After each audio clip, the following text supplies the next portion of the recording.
لوگوں میں سے کوئی شخص نہیں جس کا اپنے جان اور مال میں ابو بکر سے زیادہ میرے اوپر احسان رکھتا ہے۔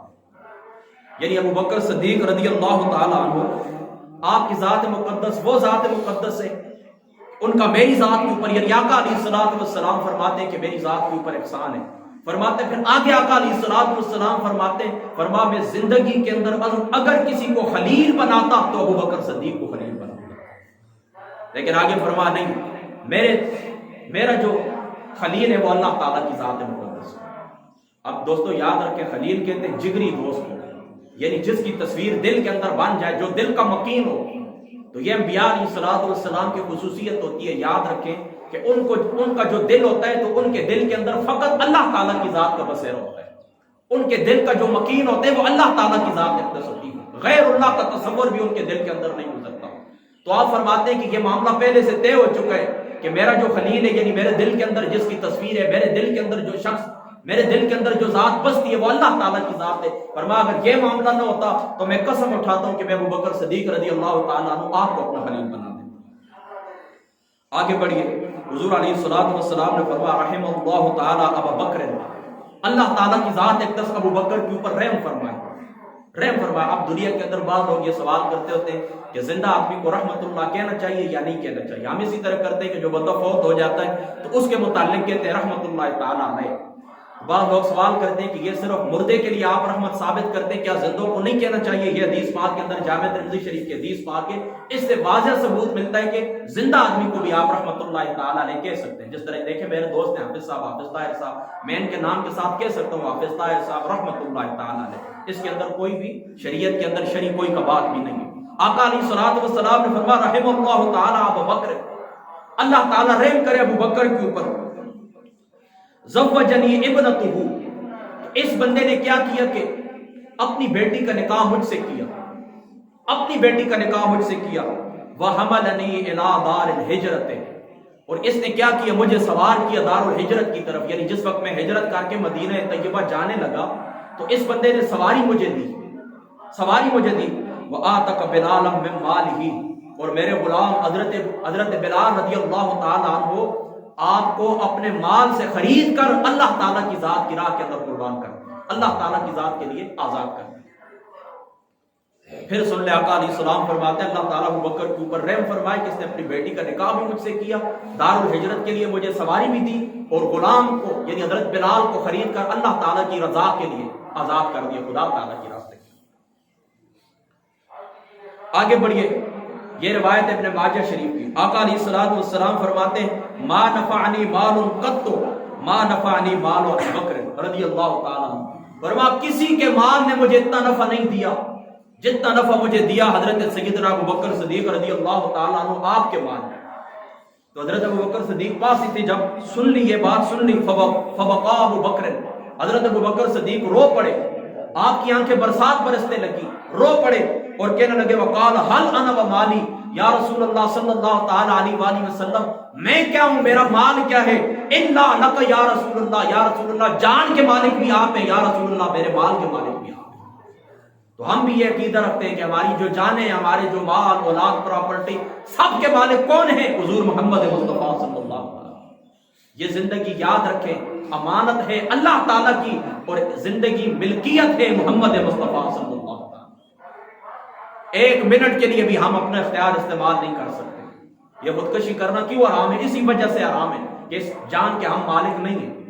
جب مالک نہیں ہے تو پھر ہم اس کو ختم کس طرح کر سکتے ہیں؟ زندگی خود ہم نے بنائی نہیں ہے، اپنا وجود خود بنایا نہیں، اپنی روح خود بنائی نہیں، اپنے جسم کو خود ترتیب دیا نہیں، اپنی شکل و صورت خود بنائی نہیں۔ بنانے والا اللہ، روح عطا فرمانے والا اللہ، جسم عطا فرمانے والا اللہ، تو اس کے مالک ہم نہیں ہیں۔ تو یاد رکھیں یہ عقیدہ پکا مضبوط اپنے ہاتھوں کے اندر آپ نے رکھنا ہے کہ یہ زندگی امانت خدا کی ہے، ملکیت محمد مصطفیٰ، اور یہی عقیدہ دیا ہمیں سرکار سیدنا صدیق اکبر رضی اللہ تعالیٰ عنہ۔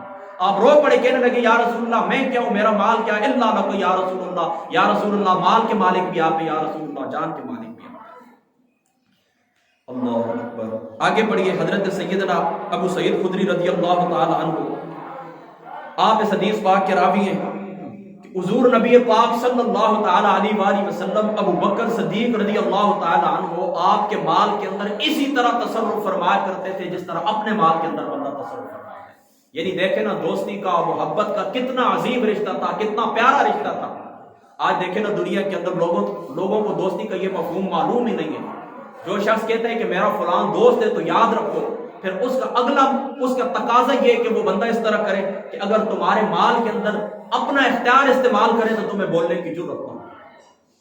آج کوئی اس طرح نہیں کرتا۔ لوگ کہتے ہیں فلاں میرا دوست ہے، فلاں میرا دوست ہے، فلاں میرا دوست ہے، لیکن دوستی کا مفہوم لوگوں کو معلوم نہیں ہے۔ امام غزالی صاحب رحمۃ اللہ تعالی علیہ، آپ نے الاحیاء العلوم کے اندر بہت سارے ایسے واقعات لکھے اور دوستی کا مفہوم بیان فرمایا، دوستی کا مفہوم بیان فرمایا۔ بلکہ ایک میں آپ کو سنا بھی دیتا ہوں۔ ایک دفعہ اس طرح ہوا، ایک شخص گیا کسی مقام کے اوپر، اپنے دوست کو کہنے لگا کہ مجھے کچھ پیسوں کی ضرورت ہے، اپنے دوست کو کہنے لگا مجھے پیسوں کی ضرورت ہے۔ اس نے کہا ٹھیک ہے۔ گھر گیا۔ اس زمانے کے اندر آپ کو معلوم ہے بینک وغیرہ تو ہوتے نہیں تھے، جو کچھ تھا گھر کے اندر وہ برتن ہوتے تھے مٹی کے، تو ان مٹی کے برتنوں کے اندر وہ اشرفی ہوتی تھی، زیور ہوتے تھے، جو کچھ ہوتے تھے وہ ایک جگہ کے اوپر جمع کر کے زمین کے اندر لوگ گاڑ دیا کرتے تھے۔ تو انہوں نے اسی طرح کی ہے کہ وہ ساری وہ جو ٹوکری تھی، وہ جو ڈولا سا تھا، وہ پکڑ کے باہر لے آ کے لگے جو ضرورت ہے لے لیں۔ اس نے لے لی، پیسے لے کر چلا گیا۔ کچھ عرصہ گزرا، پھر آیا اپنے دوست کے پاس، کہنے لگا مجھے روپے کی ضرورت ہے۔ انہوں نے کہا یہ حاضر ہے، اپنی چادر کے اندر باندھ کر جو کچھ گھر کے اندر تھا سونا چاندی لے آیا، جو کچھ اس کو جن کی ضرورت تھی وہ لے لیا، باقی چھوڑ کے پھر وہ چلے گئے۔ تیسری یا چوتھی دفعہ ایک دفعہ آیا تو کہنے لگا مجھے پیسوں کی ضرورت ہے۔ تو دوست کہنے لگا کتنے پیسوں کی ضرورت ہے؟ اس نے کہا آج کے بعد میری اور آپ کی دوستی ختم، بس یہاں تک تھی۔ تم نے پوچھ لیا کتنے کی ضرورت تھی، بس اب بات ختم ہو گئی۔ اب آپ سمجھدار ہیں، دوستی کا آپ مفہوم سمجھ گئے، دوستی کس کو کہتے ہیں۔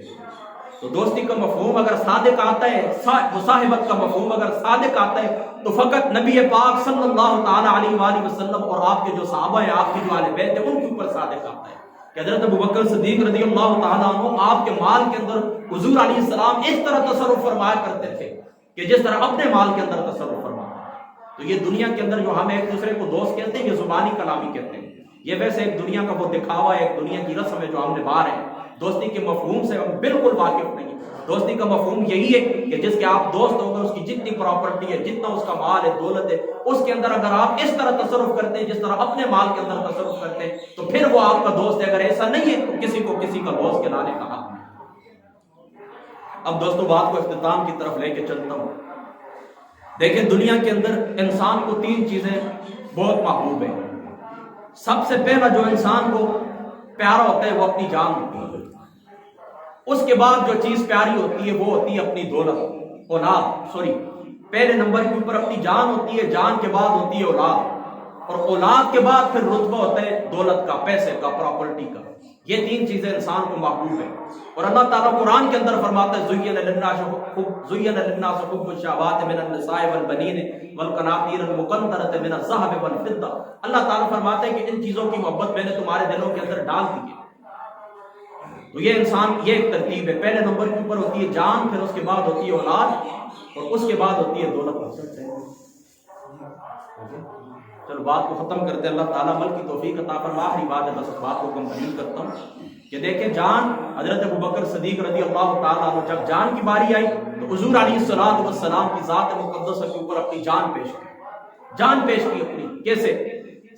یہ جو سفر تھا مدینہ پاک کا، ہجرت فرما کے حضور علیہ السلام جانے لگے تو دیکھیں کبھی امام ابن کثیر لکھتے ہیں کبھی ابوبکر آگے ہو جاتے، کبھی پیچھے ہو جاتے، کبھی دائیں ہو جاتے، کبھی بائیں ہو جاتے۔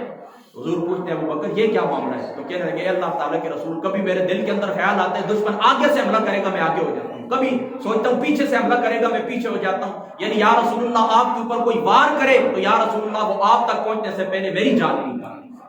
یہ تھی جان کی قربانی۔ اولاد کی قربانی کیا تھی؟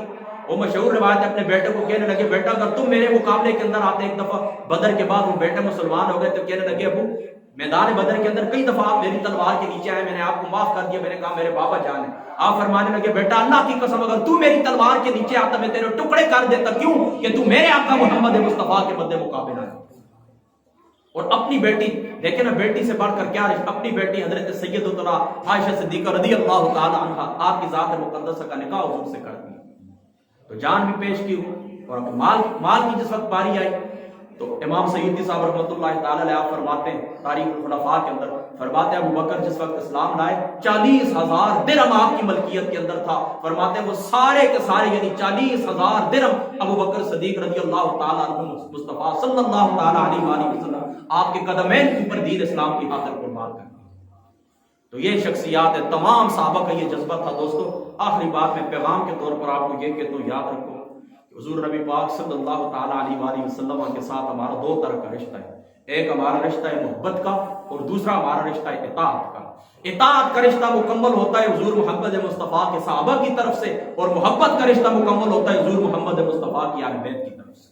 بس ایک ہاتھ کے اوپر کبھی بھی اس طرح نہ کرنا کہ ایک کو چھوڑ دیں دوسرے کو پکڑ لیں، نہیں، ایک ہاتھ کے اوپر حضور محمد مصطفیٰ کے صحابہ ہوں، دوسرے ہاتھ کے اوپر اہل بیت مصطفیٰ.